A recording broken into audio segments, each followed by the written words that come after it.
அன்பான விவசாய அன்பர்களுக்கு வணக்கம். இன்றைக்கி எதை பற்றி பார்க்க போகிறோம்னா, நெல்லில் வந்து இலை சுருட்டு புழு, அதனால் என்ன பாதிப்பு ஏற்படக்கூடாது, அதோட வாழ்க்கை சுழற்சி என்ன அப்படின்றத பற்றி பார்க்க போகிறோம். ஏற்கனவே நெல்லில் வந்து முக்கியமான 2 பூச்சிகள், ஒன்று வந்து குருத்து பூச்சி, இன்னொன்று இலை சுருட்டு புழு. அந்த குருத்து பூச்சி ஸ்டெம்போரருக்கு ஏற்கனவே ஒரு வீடியோ போட்டோம். இப்போ 2வது மிக முக்கியமான பூச்சின்னு பார்த்தீங்கன்னா இலை சுருட்டு புழு அல்லது லீஃப் ஃபோல்டர் அப்படிம்பாங்க. அதாவது லீஃப் ஃபோல்டர், ஃபோல்டர்னா மடிப்பான், இலை மடிப்பான். இதற்கு முன்பாக நம்மளோட சேனல் வந்து வேளாண் பீடியா அப்படின்ற யூடியூப் சேனல். நிறையா விவசாய நண்பர்கள் வந்து சப்ஸ்கிரைப் பண்ணாமல் பார்க்குறீங்க. அனைத்து விவசாய நண்பர்களும் இதனை சப்ஸ்கிரைப் பண்ணிக்கோங்க.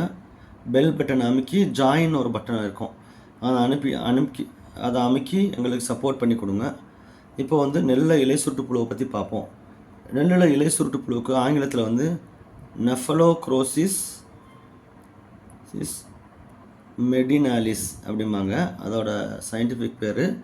இது என்னென்னா வந்து இலையை மடக்கி அது உள்ளே வந்து புழு வந்து இலையை சுரண்டி சாப்பிடும். ஓகேங்களா, இலையை சுரண்டி பச்சையத்தை சாப்பிடும். அப்போ அந்த பச்சை கலரில் உள்ள க்ரீன் இதெல்லாமே சாப்பிட்டவனால வந்து ஃபுல்லாக வந்து வெள்ளை கோடு மாதிரி தெரியும். தூரத்துலேருந்து நீங்கள் நெல் வயலை பார்த்தீங்கன்னா வெள்ளை அடிச்சிருக்க மாதிரி தெரியும். அதாவது வந்து இலையை வந்து ஃபுல்லாக சுரண்டி இருக்கும். தூரத்துலேருந்து பார்க்கும்போது நல்லா வட்டமாக தெரியுங்க.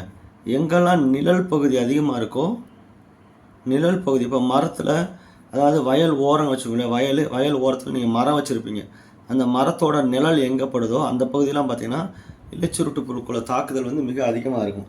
ஏன்னா வந்து அந்த வெயில் தாங்காமல் இருக்கிறதுக்கு இந்த புழு வந்து எப்போவுமே பார்த்திங்கன்னா நிழலான பகுதியில் தான் போய் முட்டையிடும். அதனால் அதோட தாக்குதலும் நிழல் பகுதியில் காணப்படும்.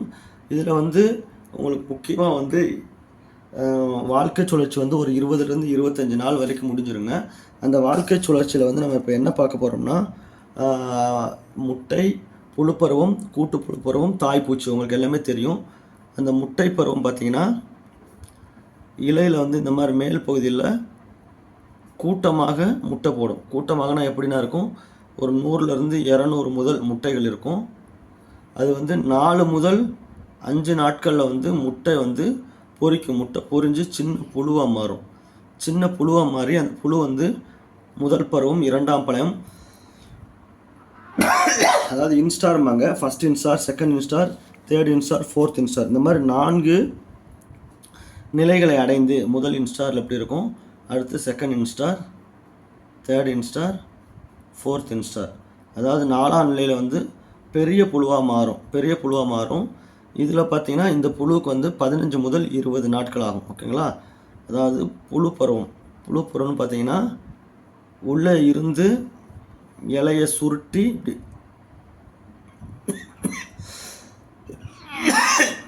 இலைக்குள்ளே சாரை உறிஞ்சினா என்னென்னா, இலையில் உள்ள பச்சையம்லாம் காலியாகி நீங்கள் தூரத்துலேருந்து பார்க்கும்போது நல்லா தெரியும். இலையை பிரித்து விட்டிங்கன்னா அதோட உமிழ் நீரை சுற்றி இலையை வடைப்பு வரும். இலையை பிரித்து விட்டிங்கன்னா உள்ளே புழு இருக்கிறது நல்லா தெரியும்.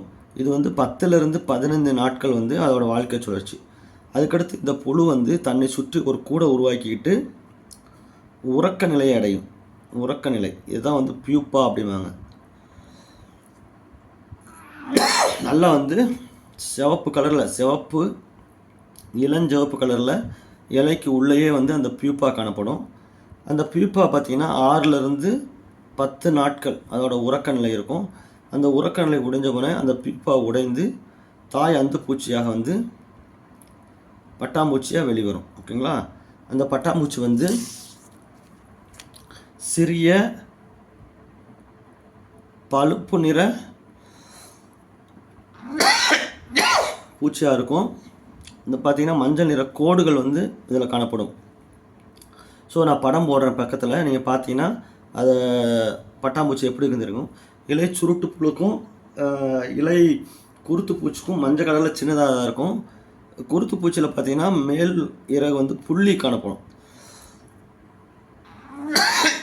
இதில் வந்து கோடு காணப்படும். அப்போ இதை வச்சு குருத்து பூச்சி தாக்குதலா இலை சுருட்டு புழு தாக்குதலா அப்படின்னு கண்டுபிடிச்சிடலாம். இதை வந்து நம்ம வந்து உடனடியாக வந்து விளக்கு பொறியோ அல்லது இனக்கவர்ச்சி பொறியோ வச்சு அழிக்கலாம். விளக்கு பொறி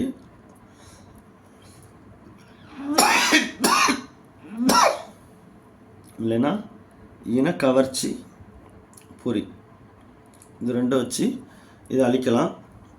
அப்புறம் வந்து நீங்கள் குறுக்க வந்து கயிறு இந்த இருக்கு இல்லையா, நிலத்தில் வந்து குறுக்க இங்கே பக்கம் ஒரு ஆள் இந்த பக்கம் ஒரு ஆள் நின்றுட்டு கயிறை வச்சு இப்படியே இழுத்துட்டு போனீங்கன்னா எதிர் திசையில் இழுத்துட்டு போகணும். அப்புறம் வந்து இங்கேருந்து இங்கே இப்படி இழுத்துட்டு வரோம்.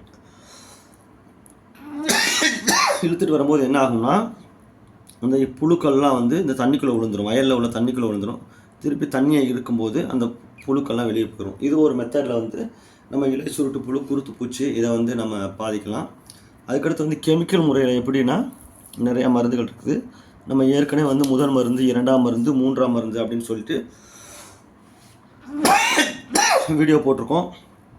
நெல்லில் வந்து முதல் மருந்து என்ன அடிக்கிறது, இரண்டாம் மருந்து என்ன அடிக்கிறது, அப்புறம் பூக்கும்போது என்ன மருந்து அடிக்கிறது, அதுக்கடுத்து வந்து கொலப்பருவத்தில் வந்து என்ன மருந்து அடிக்கிறது அப்படின்றது தனித்தனி வீடியோ போட்டிருக்கோம். விவசாய நண்பர்கள் வந்து அதை போய் பார்த்தீங்கன்னா முதல் மருந்து என்ன, ரெண்டாம் மருந்து என்ன, மூணாம் மருந்து என்ன அப்படின்றத வந்து தெரிஞ்சுக்கலாம். அதோட இலை சுருட்டு புழு அதிகமாக இருந்துச்சுன்னா நீங்கள் எது போகணும் வந்து ப்ரொஃபனோஃபாஸ் சைப்பர் காம்பினேஷனை ஏற்கனவே சொல்லியிருக்கேன். 2 மில்லி 1 லிட்டர் தண்ணி. தனுக்கா கம்பெனியில், நாகார்ஜுனா கம்பெனியில் வந்து ப்ரொஃபக்ஸ் சூப்பர் அப்படின்ற பேரில் இருக்கும். இதே மாதிரி நிறையா கம்பெனியில் இந்த மருந்து காணப்படுங்க. உங்களுக்கு எந்த கம்பெனி மருந்து விலை குறைவாக இருக்கோ அதை வாங்கி அடிச்சுக்கலாம். அதுக்கடுத்து பார்த்தீங்கன்னா இலை சுருட்டு புழு மட்டும் அதிகமாக இருந்துச்சுன்னா இமாமெக்டின் பென்ஜோயேட் நீங்கள் கேள்விப்பட்டிருப்பீங்க. சின்னதாக வந்து ரவை மாதிரி இருக்கும், புழு மருந்து அப்படிம்பாங்க. இது வந்து 0.5 to 1 கிராம் 1 லிட்டர் தண்ணிக்கு. புரொக்கலைம் அப்படின்ற பேரில் வந்து கிறிஸ்டல் கம்பெனியில் இருக்குங்க. இது கொஞ்சம் விலை கூடுதலாக இருக்கும். நிறையா கம்பெனியில் இந்த மருந்து இருக்குது. நீங்கள் எந்த மருந்து வந்து எந்த கம்பெனியில் விலை குறைவாக இருக்குதோ அதை வாங்கி வந்து நீங்கள் உபயோகப்படுத்திக்கலாம். அதை தவிர ஃப்ளூபெண்டமைடு அப்படின்னு ஒரு மருந்து இருக்குது.